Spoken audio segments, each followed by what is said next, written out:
Dear students, good morning to all. Welcome to Social Science class. Our previous class, we discussed the chapter, the third chapter in our social science,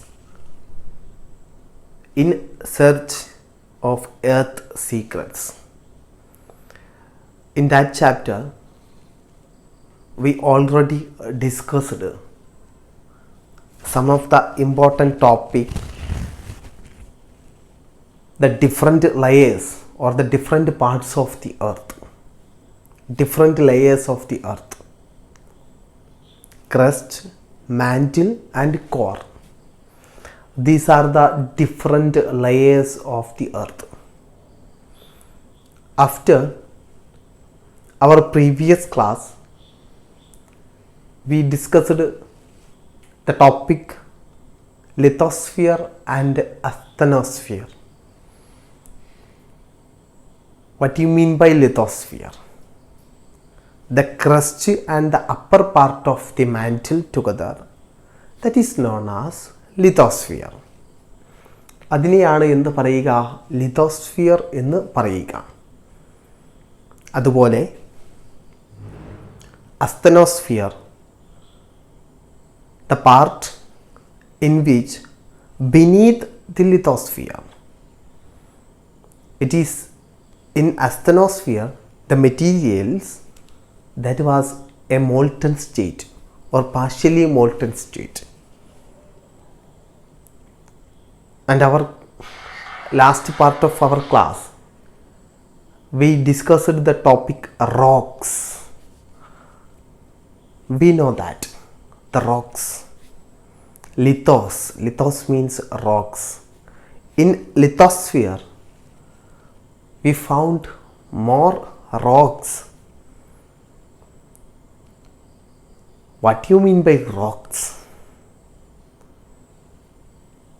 നമുക്കറിയാം, rocks എന്ന് പറഞ്ഞാൽ ശിലകൾ, കല്ലുകളാണ് എന്ത് rocks എന്ന് പറയുന്നത്. A hard മെറ്റീരിയലാണ്. ഒരുപാട് different types of rocks അത് നമ്മുടെ ചുറ്റുപാടിലും നമ്മൾ കാണുന്നുണ്ട്. ഒരുപാട് വ്യത്യസ്ത രീതികളിലുള്ള റോക്കുകൾ, വ്യത്യസ്ത കളറുകളിലുള്ള റോക്കുകൾ. റോക്സ് എന്ന് പറഞ്ഞാൽ എന്താ? ശിലകളാണ് അല്ലേ? അത് നമ്മൾ കഴിഞ്ഞ ക്ലാസ്സിൽ ഏറ്റവും അവസാനമായിട്ട് പറഞ്ഞു.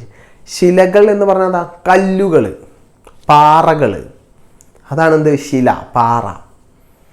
ഓക്കെ, കല്ല്, പാറ, ശില ഒക്കെ ഒരേ മീനിങ് ആണ്.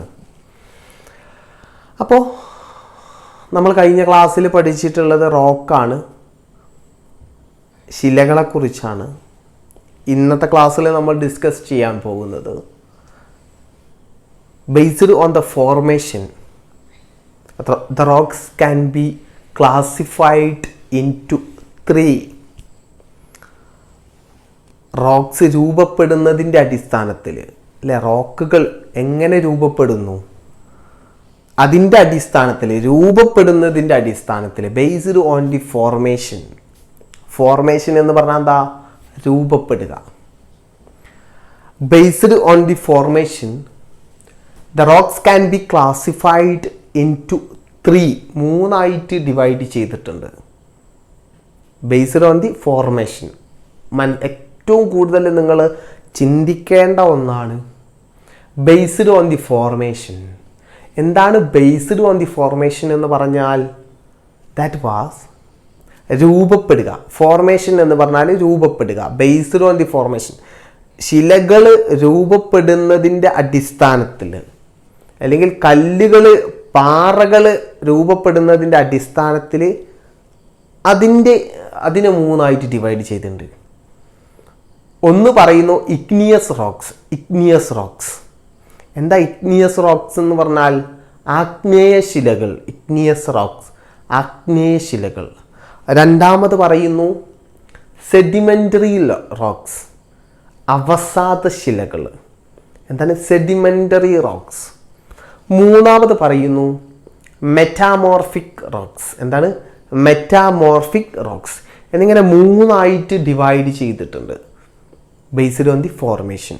The rocks can be classified into 3 മൂന്നായിട്ടാണ് ഡിവൈഡ് ചെയ്തിട്ടുള്ളത്.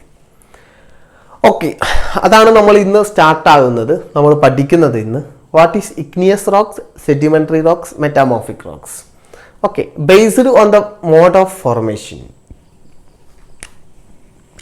മോഡ് ഓഫ് ഫോർമേഷൻ രൂപപ്പെടുന്നതിൻ്റെ അടിസ്ഥാനത്തിൽ rocks can be classified into 3 മൂന്നായിട്ട് റോക്കുകളെ തരംതിരിച്ചിട്ടുണ്ട്. ഒന്ന് ഇഗ്നിയസ് റോക്സ്. ഇഗ്നിയസ് റോക്സ് എന്ന് പറഞ്ഞാൽ ആഗ്നേയ ശിലകൾ. റോക്സ് എന്ന് പറഞ്ഞാൽ ശിലകളാണ്. ഓക്കെ, ശിലകൾ. ഇത് ആഗ്നേയ ശിലകളാണ്. ആഗ്നേയ ശിലകൾ. ഇത് അവസാദ ശിലകൾ. സാദശിലകൾ. ഇത് മെറ്റാമോർഫിക് കായാന്തരിക ശിലകൾ.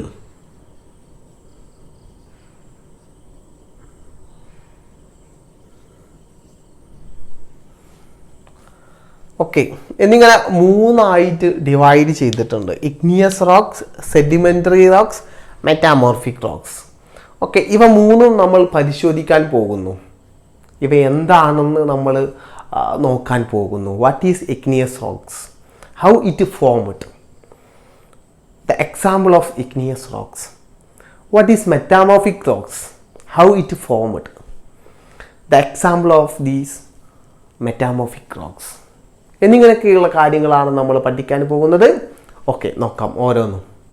ഓക്കെ, അതിൽ ആദ്യത്തേതായിട്ടുള്ള ഇഗ്നിയസ് റോക്സ് ആണ് നമ്മൾ പഠിക്കാൻ പോകുന്നത്. ഹൗ ഇറ്റ് ഫോംഡ്, എങ്ങനെയാണ് അത് ഫോം ചെയ്യുന്നത് എന്ന് നമുക്ക് നോക്കാം. Okay, igneous rocks. ഇഗ്നിയസ് റോക്സിൻ്റെ മലയാളം എന്താണ്? ആഗ്നേയ ശിലകൾ. എന്താണ്? ആഗ്നേയ ശിലകൾ. Okay, igneous rocks are formed by the molten rock material. എന്താ മോൾട്ടൺ റോക്ക് മെറ്റീരിയൽ എന്ന് പറഞ്ഞാൽ? മോൾട്ടൺ റോക്ക് മെറ്റീരിയൽ എന്ന് പറഞ്ഞാൽ ഉരുകിയ. മോൾട്ടൺ എന്ന് പറഞ്ഞാൽ ഉരുകിയ. റോക്ക് മെറ്റീരിയൽ എന്ന് പറഞ്ഞാൽ ശിലാദ്രവം അല്ലെങ്കിൽ ഉരുകിയ ശിലകളുടെ ദ്രവം. അതായത് നമുക്കറിയാം ലാവ. എന്താണ്? ലാവ. അതാണ് എന്ത്? Molten rock material. അതായത് ലാവ പുറത്ത് വന്ന് അത് തണുത്തുറഞ്ഞിട്ടാണല്ലോ എന്ത് ശിലകൾ ഉണ്ടാകുന്നതൊക്കെ ഞാൻ ആ വീഡിയോയിൽ നിങ്ങൾ കണ്ടിട്ടുണ്ടല്ലോ.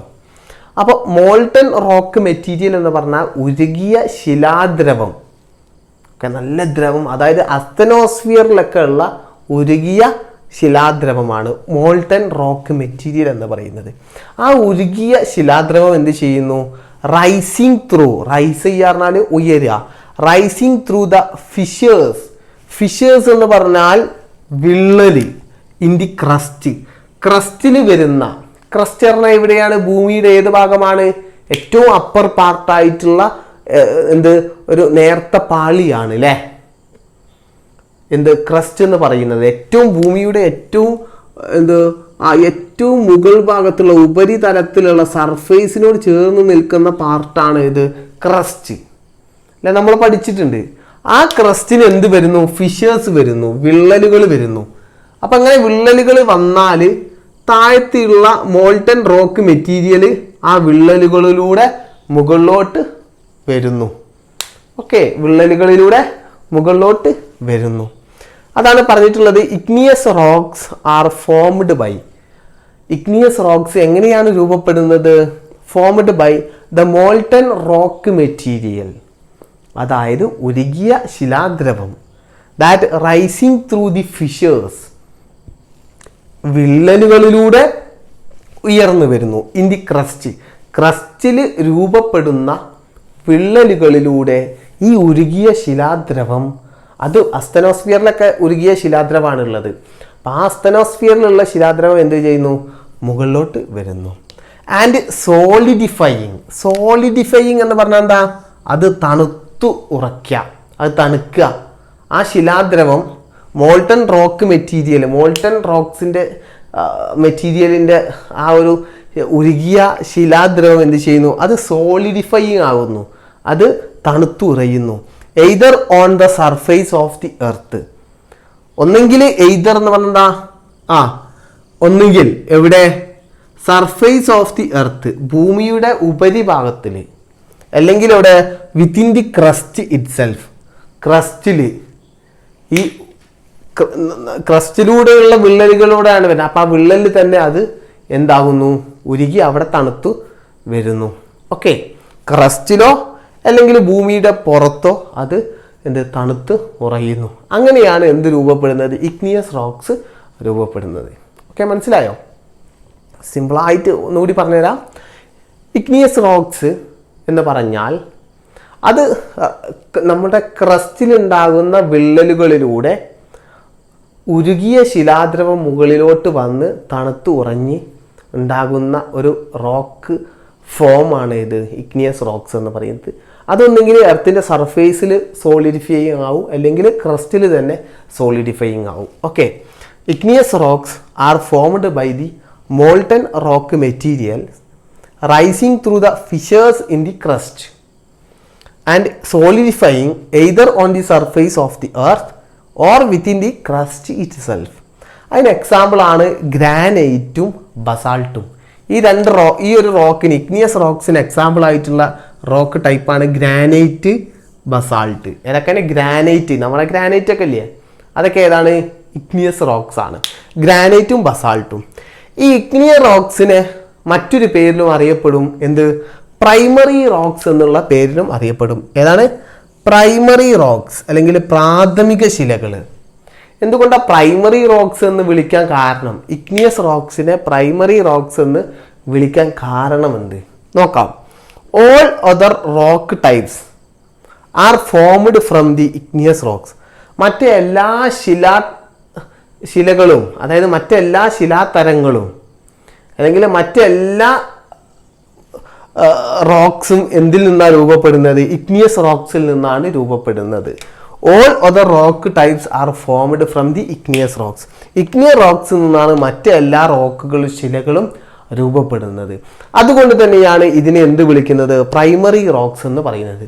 ഓക്കെ, അപ്പം ഈ ഇഗ്നിയസ് റോക്സിന് ചില മാറ്റങ്ങൾ വന്നിട്ടാണ് ഇനി മറ്റ് ഉള്ള റോക്ക് ടൈപ്പുകൾ എല്ലാം എന്താകുന്നത്? രൂപപ്പെടുന്നത്. അതായത് ഇഗ്നിയസ് റോക്സിന് അത് ഈ ഇഗ്നിയസ് റോക്സ് പൊട്ടിപ്പൊളിഞ്ഞിട്ടാണ് ഡിസിൻറ്റഗ്രേഷൻ നടന്നിട്ടാണ് എന്ത് സെഡിമെൻ്ററി റോക്സ് ആകുന്നത്. ഇഗ്നിയസ് റോക്സിന് ഹൈ ടെമ്പറേച്ചർ അല്ലെങ്കിൽ ഹൈ പ്രഷറൊക്കെ കൊടുക്കുന്നതിൻ്റെ ഭാഗമായിട്ടാണ് മെറ്റാമോർഫിക് റോക്സ് ആയിട്ടാകുന്നത് കേട്ടോ. അപ്പോൾ ഈ ഇഗ്നിയസ് റോക്സ് ആണ് എന്ത്? Primary rocks. ഇത് മറ്റെല്ലാ റോക്ക് ടൈപ്പുകളും ഇതിൽ നിന്നാണ് ഉണ്ടാകുന്നത്. ഓക്കെ, അപ്പോൾ igneous rocks it was the primary rocks. Okay, അപ്പോൾ അതാണ് ഇഗ്നിയസ് റോക്സ്. അതിന് എക്സാമ്പിൾ ആണ് ഏതൊക്കെ? ഗ്രാനൈറ്റും ബസാൾട്ടും. ഏതൊക്കെയാണ്? Granite, basalt. മറന്നു പോയിട്ട്. ഓക്കെ, ഇനി നമുക്ക് സെഡിമെൻ്ററി റോക്സിനെ കുറിച്ച് നമുക്ക് പഠിക്കാം. ഇനി നമ്മൾ നെക്സ്റ്റ് സെഡിമെൻ്ററി റോക്സ് ആണ് പഠിക്കാൻ പോകുന്നത്. അവസാദ ശിലകൾ. എന്താണ് അവസാദ ശിലകൾ? സെഡിമെൻ്ററി റോക്സ് എന്ന് പറഞ്ഞാൽ എന്താണ് sedimentary rocks? How they are formed. അതെങ്ങനെയാണ് രൂപപ്പെടുന്നത്? സെഡിമെൻ്ററി റോക്സ് എങ്ങനെയാണ് രൂപപ്പെടുന്നത് എന്നുള്ളത് നമുക്ക് നോക്കാം. The rocks undergo weathering. റോക്സിന് കാലാന്തരമായിട്ട് ഇപ്പം ഇഗ്നിയസ് റോക്സ് ഒരുപാട് കാലത്തിന് ശേഷം rocks undergo weathering happen. Weathering happen എന്ന് പറഞ്ഞാൽ എന്താണ്? ക്ഷയിക്കുക എന്ന് പറഞ്ഞാൽ പൊട്ടിപ്പൊടിയുക. അതാണ് എന്ത് വെതറിങ് എന്ന് ഉദ്ദേശിക്കുന്നത്. ഓക്കെ, ക്ഷയിക്കുക. ഇൻ കോഴ്സ് ഓഫ് ടൈം, അല്ലെ കാലാന്തരമായിട്ട് ഈ റോക്കിന്, ഇഗ്നിയസ് റോക്സിന് എന്ത് വരുന്നു? അതിന് ഡിസിൻറ്റഗ്രേഷൻ അല്ലെങ്കിൽ വെതറിങ് നടക്കുന്നു. അത് ക്ഷയിച്ച് പൊട്ടിപ്പൊടിയുന്നു. അങ്ങനെ പൊട്ടിപ്പൊടിഞ്ഞ ദ ഡിബ്രിസ് എന്ന് പറഞ്ഞാൽ ആ അവസാദങ്ങൾ, ആ പൊട്ടിപ്പൊടിഞ്ഞ പൊടികൾ, അതാണ് എന്ത്? അവസാദങ്ങൾ എന്ന് പറഞ്ഞാൽ. പൊടികൾക്കാണ് അവസാദങ്ങൾ എന്ന് പറഞ്ഞാൽ. അപ്പം കല്ലുകൾ, വലിയ ശില, ഇഗ്നിയസ് റോക്ക് എന്ത്? അത് പൊട്ടിപ്പൊടിയുന്നു, വെതറിങ് സംഭവിച്ച് പൊട്ടിപ്പൊടിഞ്ഞു. ആ ഡിബ്രിസ് എന്ന് പറഞ്ഞാൽ അതിൻ്റെ പൊടികൾ അല്ലെങ്കിൽ അതിൻ്റെ ആ പൊടിഞ്ഞ സാധനങ്ങൾ formed will be deposited in the law region. അത് പിന്നീട് ആ പൊടിഞ്ഞ സാധനം ദാറ്റ് ഡെപ്പോസിറ്റഡ് നിക്ഷേപിക്കുന്നു ഇൻ ദി ലോ റീജിയൻ താഴ്ന്ന പ്രദേശങ്ങളിൽ നിക്ഷേപിക്കുന്നു ആസ് ലെയേഴ്സ് പാളികളായിട്ട് നിക്ഷേപിക്കുന്നു. ഓക്കെ, അങ്ങനെ ആ നിക്ഷേപിച്ച ഡിബ്രീസ് ഉണ്ടല്ലോ, അവസാദങ്ങൾ, these materials gradually get lithified. അത് അവിടെ പിന്നെ ഉറച്ച് and transformed into sedimentary rocks. അത് സെഡിമെൻ്ററി റോക്സ് ആയിട്ട് മാറുകയും ചെയ്യുന്നു. ഓക്കെ, ഇവിടെ നമുക്ക് വലിയ ഒരു പാറ അല്ലേ, ഇപ്പം ഇതാണ് ഇഗ്നിയസ് റോക്സ്. എല്ലാവരും ശ്രദ്ധിക്കുക, ഇതാണ് ഇഗ്നിയസ് റോക്സ് എന്ന് പറഞ്ഞാൽ വലിയൊരു ശില, അല്ലെങ്കിൽ ഇതിൻ്റെ മദർ ശില. ഓക്കെ, ഈ ഇഗ്നിയസ് റോക്സ് ഇതെന്ത് ചെയ്യുന്നു? പൊട്ടിപ്പൊടിയുന്നു. ഈ ഒരു ഭാഗം പൊട്ടിപ്പൊടിയുന്നു, ഇവിടെ പൊട്ടിപ്പൊടിയുന്നു, ഇവിടെ പൊട്ടിപ്പൊടിയുന്നു, ഇവിടെ പൊടിയുന്നു, ഇവിടെ പൊടിയുന്നു അല്ലേ. ഇതൊക്കെ പൊടിഞ്ഞിങ്ങനെ പോവാണ്. അപ്പം ഇങ്ങനെ ഒരു പൊടിഞ്ഞ സാധനങ്ങൾ, ഇവിടെയുള്ള കല്ലൊക്കെ എങ്ങോട്ടാ പോവാ അല്ലേ? ഇങ്ങോട്ടാ വീഴുക. ലോ റീജിയനിലോട്ട് താഴോട്ട് വന്ന് ഇവിടെ പാളികളായിട്ട് ഇങ്ങനെ വീട് കിടക്കുന്നു. ഓക്കെ, കണ്ടോ? ഇങ്ങനെ ഇത് ഇവിടെ നിന്നൊക്കെ പൊടിഞ്ഞ് വീണ പാളികളാണിത്. കണ്ടോ? ഇങ്ങനെ ഇതിന് മുകളിൽ ലെയറുകളായിട്ട് ഡെപ്പോസിറ്റ് ചെയ്യുന്നു. അങ്ങനെ ഒരുപാട് കാലത്തിന് ശേഷം these materials gradually get lithified. ഇവിടെ ലിത്തിഫൈ ആകുന്നു, അത് ഉറച്ച് ഒരു transformed into sedimentary rocks, പുതിയ ഒരു റോക്കായിട്ട് സെഡിമെൻ്ററി റോക്സ് അവസാദ ശിലകളായിട്ട് അത് മാറുന്നു. ഇങ്ങനെയുള്ള ഫോമിനെയാണ് എന്ത് പറയുന്നത്? സെഡിമെൻ്ററി റോക്സ് എന്ന് അറിയപ്പെടുന്നത്. ഓക്കെ, സെഡിമെൻ്ററി റോക്സ് എന്ന് പറയുന്ന ഐഡിയ കൺസെപ്റ്റ് നിങ്ങൾക്ക് മനസ്സിലായിട്ടുണ്ടാവുമെന്ന് വിചാരിക്കുന്നു. അതായത് rocks undergo weathering in course of time. കാലാന്തരമായിട്ട് ശിലകൾക്ക്, റോക്കിന്, പാറകൾക്ക് എന്ത് സംഭവിക്കുന്നു? വെതറിങ് സംഭവിക്കുന്നു, അല്ലെങ്കിൽ അപക്ഷയം സംഭവിക്കുന്നു. ക്ഷയിക്കുക അല്ലെങ്കിൽ അതിനെ പൊട്ടിപ്പൊടിയുക, വെതറിങ്, അപക്ഷയം സംഭവിക്കുന്നു. ദ ഡെബ്രീസ് എന്ന് പറഞ്ഞാൽ ആ പൊട്ടിപ്പൊടിഞ്ഞ ഭാഗങ്ങൾ so formed will be deposited, അത് നിക്ഷേപിക്കുന്നു. കണ്ട, ഈ പൊട്ടിപ്പൊടിഞ്ഞ ഭാഗങ്ങൾ അതിൻ്റെ താഴ്ന്ന ഭാഗത്ത് ഡെപ്പോസിറ്റ് ചെയ്യുന്നു. Deposited in the low regions as layers, പാളികളായിട്ട്. കണ്ട, ഓരോരോ പാളികളായിട്ട് നിക്ഷേപിക്കുന്നു.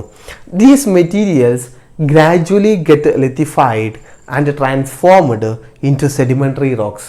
ഈ ശിലകൾ പിന്നീട് എന്താകുന്നു? ഉറച്ച് മറ്റൊരു ശില ആയിട്ട് മാറുകയും ചെയ്യുന്നു. അതാണ് എന്ത്? സെഡിമെൻ്ററി റോക്സ് എന്ന് അറിയപ്പെടുന്നത്. ഇതിന് എക്സാമ്പിൾ ആയിട്ടുള്ളതാണ് ഏത്? ഇതിന് എക്സാമ്പിളാണ് സാൻഡ്സ്റ്റോണുകൾ. സാൻഡ്സ്റ്റോൺ, ഓക്കെ, സാൻഡ്സ്റ്റോൺ, അതുപോലെ ലൈംസ്റ്റോൺ. ലൈംസ്റ്റോൺ എന്ന് പറഞ്ഞാൽ എന്താ? ചുണ്ണാമ്പ് കല്ല് അല്ലേ. ഈ സാൻഡ്സ്റ്റോണും ലൈംസ്റ്റോണുമാണ് എന്ത്? സെഡിമെൻ്ററി റോക്സിന് എക്സാമ്പിളായിട്ട് വരുന്നത്. ഓക്കെ, സാൻഡ്സ്റ്റോൺ എന്ന് പറഞ്ഞാൽ മണൽക്കല്ല്, ലൈംസ്റ്റോൺ എന്ന് പറഞ്ഞാൽ ചുണ്ണാമ്പ് കല്ല്. ഈ രണ്ട് സ്റ്റോണുകളാണ് ഇതിന് എക്സാമ്പിളായിട്ട് പറയുന്നത്. അതേപോലെ സെഡിമെൻ്ററി റോക്സിന് മറ്റൊരു പേരിൽ അറിയപ്പെടും എന്ത്? സ്ട്രാറ്റിഫൈഡ് റോക്കുകൾ എന്ന് അറിയപ്പെടും. എന്തുകൊണ്ടാണ് ഇതിനെ സ്ട്രാറ്റിഫൈഡ് റോക്കുകൾ എന്ന് വിളിക്കാൻ കാരണം? നോക്കാം. As sedimentary rocks are formed in layers അല്ലേ. സെഡിമെൻ്ററി റോക്കുകൾ എങ്ങനെയാണ്? ലെയേഴ്സ് ആയിട്ടാണ്, പാളികളായിട്ടാണ് കാണപ്പെടുന്നത്, അല്ലെങ്കിൽ അത് രൂപപ്പെടുന്നത് പാളികളായിട്ടാണ്. They are also known as stratified rocks. അതുകൊണ്ട് തന്നെ ഇതിനെ എന്ത് വിളിക്കും? ഇങ്ങനെ പാളികളായിട്ട് കാണുന്നത് കൊണ്ട് ഇതിനെ സ്ട്രാറ്റിഫൈഡ് റോക്സ്, അല്ലെങ്കിൽ അടുക്ക് ശിലകൾ, അടുക്കടിക്കായിട്ട് വെക്കൂല നമ്മൾ, അങ്ങനെ പറയാം, അടുക്കടിക്ക് വെക്കൂ എന്ന് പറഞ്ഞാൽ ഒരു ഇങ്ങനെ മുകളിലായിട്ട് വെക്കുക. അതുകൊണ്ടാണ് എന്ത്? സ്ട്രാറ്റിഫൈഡ് റോക്സ് അല്ലെങ്കിൽ അടുക്ക് ശിലകൾ എന്ന് അറിയപ്പെടുന്നത് എന്തിനെയാണ്? സെഡിമെൻ്ററി റോക്സിനെയാണ്. ഓക്കെ, ഇത്രയാണ് സെഡിമെൻ്ററി റോക്സിനെ കുറിച്ച് പറയാനുള്ളത്. സെഡിമെൻ്ററി റോക്സിന് എക്സാമ്പിൾ ആയിട്ടുള്ള സാൻഡ്സ്റ്റോണും അതുപോലെ ലൈംസ്റ്റോണുമാണ്.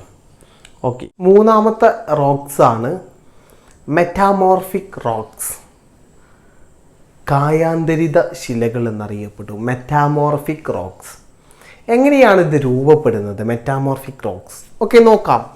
മെറ്റാമോർഫിക് റോക്സ് വെൻ റോക്സ്, ശിലകൾ undergo physical and chemical changes. Due to high temperature and pressure.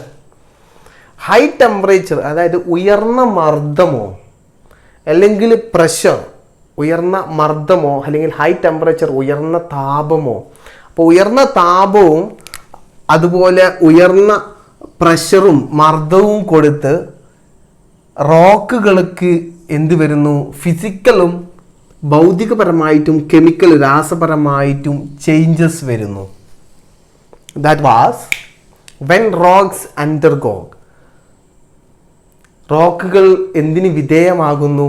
Physical and chemical changes, രാസപരമായിട്ടും ഭൗതികപരമായിട്ടും മാറ്റം സംഭവിക്കുന്നു. എങ്ങനെയാണ് ആ രാസപരമായിട്ടും ഭൗതികപരമായിട്ടുള്ള ആ ഒരു മാറ്റം, അതിൻ്റെ രൂപത്തിന് മാറ്റം വരുന്നു? എങ്ങനെയാണ്? Due to high temperature and pressure. ഉയർന്ന താപം നൽകുമ്പോൾ അല്ലെങ്കിൽ ഉയർന്ന മർദ്ദം നൽകുമ്പോൾ ഇതിന് എന്ത് വരുന്നു? ശിലകൾക്ക്, റോക്കിന് ചേഞ്ച് വരുന്നു, മാറ്റം വരുന്നു. അതാണ് എന്ത്? മെറ്റാമോർഫിക് റോക്സ് എന്ന് പറഞ്ഞാൽ. ഇതിന് എക്സാമ്പിളാണ് മാർബിളും സ്ലേറ്റും. ഏതാണ്? ഈ സ്റ്റോണിന്, ഈ ഒരു റോക്കിന് എക്സാമ്പിളാണ് മാർബിൾ സ്റ്റോണും slate. The metamorphic rocks are prominent in Kerala. കേരളത്തിൽ ഏറ്റവും കൂടുതൽ കാണപ്പെടുന്നത് ഏതാണ്? മെറ്റാമോർഫിക് റോക്സ് ആണ്. ഓക്കെ, അതായത് ഒരു റോക്കിന് ഇതിന് നല്ല താപം കൊടുക്കുക, ഹൈ ടെമ്പറേച്ചർ കൊടുക്കുന്നു, അതുപോലെ ഹൈ പ്രഷറും കൊടുക്കുന്നു. ഇത് രണ്ടും കൊടുത്ത് ഈ മാർബിളിൻ്റെ ഷേപ്പിന് വ്യത്യാസം വരുന്നു. Chemical changes